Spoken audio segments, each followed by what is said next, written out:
reconstructive surgery. Pinagawin ng mandible, babalik mo ka ng mandible. The same configuration. It's 2 week. At saka malnourished siya. So, ang ating balik mo Master Pogi. relieve him of the burden Pogi. ng kanyang tumor sa kanyang Mahal na mahal ko itong anak ko. Itong mula sa akin to. Kahit ano mangyari. Anak ko. Sa gitna nito, kaagapay niya ang kanyang ina na lubos na nananalig sa paggaling ng anak. Takot mo, tita. Pasalamat sa kanila.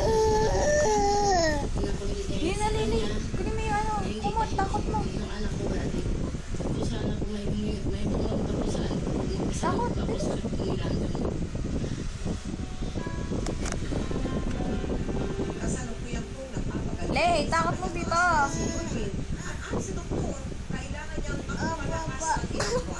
Pagkadaan ang kanyang reconstructive Takot mo dito.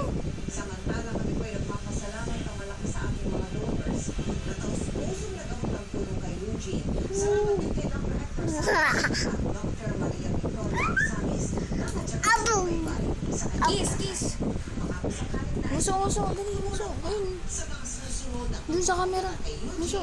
Paano po kayo magsadya sa ating tanggapan o mag-deposito ng donation sa ating mga bank account o sa anong sakay ng Cebuano New Year? Maaari Muso. sa www.kapusofoundation.com. Samantala, yan, bukas na ang ating taunang Hello, Lola, Lola.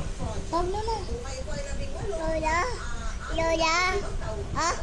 may ribang Asan na daw si Lola? sa 110 pounds. Asan na si Lola? Tawag na na. Lola? Hello.